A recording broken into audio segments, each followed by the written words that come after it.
Bonjour à tous, vous regardez Chronique de campagne, 11 minutes pour décrypter la campagne présidentielle en France. Nous sommes à 8 semaines du premier tour, voici le sommaire. Nicolas Sarkozy chasse sur les terres du Front National et Marine Le Pen contre-attaque, elle revient aux fondamentaux de son parti, reportage dans un instant. C'est au tour de François Hollande de publier un livre-programme, analyse de style dans cette édition. Enfin, un portrait de campagne direction Paris cette semaine à la rencontre d'un cadre dans une société d'assurance. Il nous parlera logement pour les classes moyennes et garde d'enfants. Nicolas Sarkozy a décidé de se présenter en candidat du peuple. Il défend les valeurs de la patrie, a proclamé son amour pour la France et va jusqu'à proposer un référendum sur le droit des étrangers. Un discours qui devrait plaire aux électeurs de Marine Le Pen. La présidente du Front National revient à ses fondamentaux, l'immigration et l'islam. Reportage de Lise Barcellini, Luc Brown et Valérie Labonne. L'ai-je bien descendu, comme dirait l'autre? L'escalier ou l'adversaire? L'escalier. L'adversaire, pas encore, ça va venir. Et l'adversaire, c'est désormais Nicolas Sarkozy, le chef de l'État qui, pour son entrée en campagne, chasse sur les terres du Front National. Plus il y a de gens qui pensent comme nous, et mieux ça vaut, mais c'est au peuple français, dans sa lucidité, à choisir celui qui les représente légitimement et non à ceux qui se parent des plumes du pan. Officiellement donc, pas question de se sentir menacé par Nicolas Sarkozy. Pourtant, Marine Le Pen en fait son rival numéro 1. Mettez à Nicolas Sarkozy un carton rouge. Expulsez-le définitivement du terrain. Derrière l'habile coup de communication, une inquiétude pour Marine Le Pen. Que Nicolas Sarkozy siphonne l'électorat frontiste, comme en 2007. Alors au Front National, cette semaine, on revient aux fondamentaux, immigration et islam. L'ensemble des abattoirs d'Île-de-France font du halal à l'insu des consommateurs. On le sait désormais, les chiffres officiels le montrent clairement, la France et les Français ont continué pendant 5 ans et continuent de subir une immigration massive et incontrôlée, qu'il s'agisse de l'immigration légale ou de l'immigration clandestine. Vous avez parlé de viande halal, maintenant d'immigration. Est-ce que c'est un retour aux fondamentaux pour vous? Vous étiez à Lille, non, dimanche, parce qu'à Lille, j'ai parlé beaucoup d'économie, j'ai parlé de social, j'ai parlé de la mondialisation. Je parle tout au long de cette campagne des grands sujets dont j'ai dit il y a déjà plus d'1 an qu'ils seraient au centre de cette campagne, à savoir le pouvoir d'achat, le chômage, la dette, l'immigration. Et sur l'immigration, justement, le FN assume une ligne plus dure que celle de Nicolas Sarkozy. Oui, c'est pas difficile, puisque le quinquennat de Nicolas Sarkozy a été marqué par un laxisme total. Nicolas Sarkozy, laxiste, voilà donc Marine Le Pen une nouvelle fois à la droite du chef de l'État. Elle qui pourtant jurait être ni de droite, ni de gauche. Et on passe à l'analyse.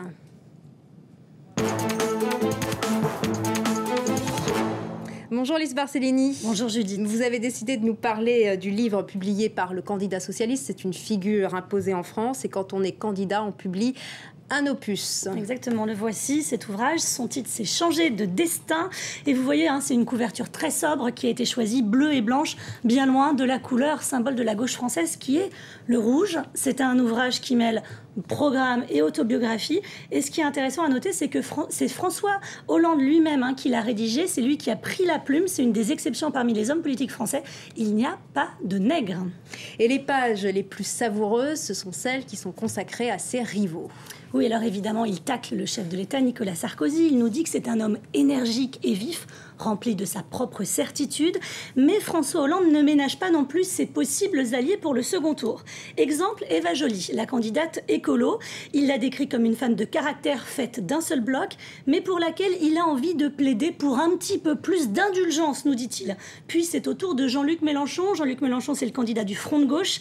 Hollande le connaît bien, il le rappelle, puisque Jean-Luc Mélenchon a longtemps été membre du Parti socialiste. Et voici comment il le décrit. Ce militant sincère goûtait avec délectation sa qualité de sénateur de la République, tout comme ce tribun de la radicalité, n'a eu aucun mal à exercer avec compétence le ministère de l'enseignement professionnel. En gros, il aimait les ors de la République, nous dit François Hollande. Mais c'est surtout à propos du candidat centriste François Bayrou que François Hollande lance les flèches les plus acerbes.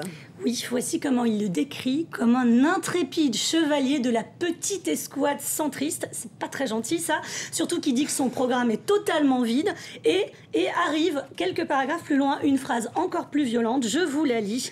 Je dirais qu'un centriste assis entre deux chaises ira toujours moins loin qu'un socialiste qui marche.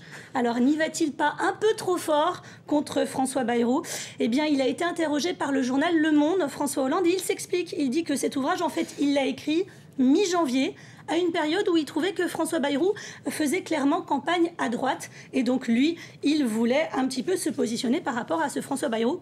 Il y a un petit rétropédalage en ce moment de la part de François Hollande, histoire sans doute de ne pas complètement insulter l'avenir. Et oui, Lise, Hollande tacle Bayrou, mais il veut ménager ses électeurs. C'est une élection à 2 tours. Merci beaucoup, Lise Barcellini. Et c'est l'heure des brèves de campagne et c'est préparé par Gary Schimmelbauer.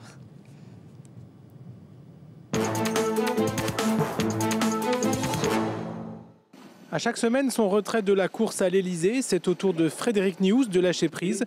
Le chef de file du parti Chasse, Pêche, Nature et Tradition avait participé à la présidentielle en 2007 et obtenu 1,1% des suffrages. Niouz se rallie à Nicolas Sarkozy qui du coup y voit un peu plus clair. Brigitte Bardot tient absolument à ce que Marine Le Pen obtienne les 500 parrainages. L'ex-star le fait savoir dans une lettre manuscrite publiée dans le quotidien Nice Matin. Elle se dit scandalisée que les maires soient à ce point frileux. Et de soutien, Dominique de Villepin en a lui aussi besoin. Il a fait un déplacement en province mercredi, c'était à Montpellier. L'occasion pour l'ancien Premier ministre d'avouer que c'est dur de faire campagne. On galère, on est comme les Français, on galère, on rencontre des difficultés financières, des difficultés de parrainage. Il ne renoncera pas pour autant et précise que le ralliement ne fait pas partie de son programme. Il est également persuadé que Nicolas Sarkozy sera battu. Les regrets de Nicolas Sarkozy, mercredi sur France 2, il s'est confié sur l'épisode du Fouquet's le soir de son élection en 2007. Pourquoi est-ce que vous regrettez, par exemple, cet épisode-là? Bien sûr, franchement, si c'était à refaire, je ne reviendrai pas dans ce restaurant, puisque ça a été vraiment le feuilleton. Un aveu qui n'a pas laissé insensible le candidat du Parti socialiste François Hollande. Oui, ça m'a touché. J'ai trouvé qu'il y avait un côté petit garçon qui vient de dire qu'il ne retournerait plus au Fouquet's la fois prochaine. Il n'aura pas besoin d'y revenir, puisque j'espère qu'il ne sera plus président. Et 24 heures avant, Nicolas Sarkozy avait déjà décidé de changer de restaurant. Il est allé déjeuner avec des ouvriers à la cantine de l'usine Alstom d'Étré en Charente-Maritime. L'occasion pour lui de revenir sur ce qu'il considère comme un succès, le sauvetage de l'usine en 2004 alors qu'il était ministre des Finances. Et à ce sujet, Najat Vallaud-Belkacem, la porte-parole de François Hollande, a rebondi sur Twitter. Nicolas Sarkozy veut changer de restaurant, François Hollande veut changer la France. Après, c'est à vous de voir. Le problème, c'est que c'est très difficile de séparer la France de ses restos. Et chaque semaine, France 24 vous emmène à la rencontre de ceux qui votent. Ce sont nos portraits de campagne. C'est à Paris que nous rencontrons Paul Henry. Il est cadre supérieur dans une grande entreprise d'assurance. Il nous parle de la difficulté à accéder à la propriété en région parisienne. Et ce jeune papa est aussi sensible à l'amélioration des modes de garde d'enfants. C'est un reportage de Nathalie Touret et Sébastien Lacroix. Et sur ces éléments-là, on en est au niveau du cadrage ou on en est déjà au niveau... Paul Henry est cadre supérieur dans une grande compagnie d'assurance. Pour lui, être assureur, c'est avoir une responsabilité envers la société. Il faut savoir que l'objectif, c'est d'aider les gens avec les complémentaires santé, les complémentaires retraite, en cas d'aléas ou d'événements climatiques. Ce sont les assureurs qui vont faire en sorte que les entreprises puissent continuer à fonctionner. Paul Henry est diplômé de l'École centrale de Paris. Lycéen de province, il a réussi à intégrer cette grande école. Et il estime que l'accès à ces établissements de prestige à des étudiants défavorisés ne doit pas se faire par l'imposition de quotas, mais par une meilleure préparation. Il y a plusieurs possibilités, mais celle qui semblerait la plus pertinente, c'est peut-être une pré-classe préparatoire pour remettre les gens au niveau. Et peut-être sous forme d'internat de façon à ce que les gens soient entre eux et on se rend compte que c'est en étant avec d'autres gens qui travaillent qu'on arrive à se remotiver à monter au niveau. Bonjour Agnès, ça va bien? À la maison, Paul-Henri retrouve son épouse et ses 2 filles. Faute de place en crèche, le couple emploie une nourrice. 1 100 € par mois, 500 € une fois les aides déduites, un très gros budget. Aux yeux de Paul-Henri, la question du mode de garde est devenue un vrai problème de société. Il y a besoin de plus de places en crèche. Il en manque puisque la plupart des gens qui demandent, en tout cas, ont des refus. Et puis également, bien inciter justement à avoir peut-être plus de garde à domicile, peut-être aussi plus d'aide de temps en temps, parce que c'est bien de pouvoir avoir le choix entre la crèche ou la garde à domicile ou l'assistante maternelle, sans que ce soit uniquement une question de coût. Même si Anne-Sophie travaille, le couple a dû quitter Paris où les logements étaient devenus trop chers. Ils vivent à Courbevoie, en banlieue parisienne, et se désolent de ne pouvoir accéder plus facilement à la propriété. Je pense qu'il y a quelque temps, un couple comme le nôtre aurait déjà été propriétaire de sa résidence principale, aurait même peut-être eu une résidence secondaire. C'est un peu le problème de classe moyenne aujourd'hui. On gagne trop pour avoir droit aux aides, mais par contre, nous n'avons pas d'apport personnel extérieur qui nous permet d'acheter avec la prix récente des prix immobiliers, surtout en région parisienne.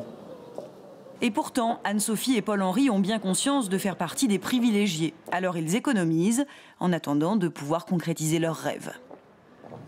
Le mot de la fin pour terminer, la candidate écolo du parti CAP 21, Corinne Lepage, avait dit la semaine dernière qu'Eva Joly désertait la promesse écologique. Eh bien, écoutez la réponse de la candidate d'Europe Écologie Les Verts. Vous lui dites quoi, Corinne Lepage? Je l'emmerde. Je ne sais pas si c'est écologiquement correct, mais en tout cas c'est clair. C'est la fin de Chronique de campagne. Vous pouvez retrouver notre émission et tous les contenus sur la campagne sur notre page Facebook Élysée 2012. Rendez-vous la semaine prochaine pour un nouveau feuilleton de la campagne présidentielle. Merci à vous tous.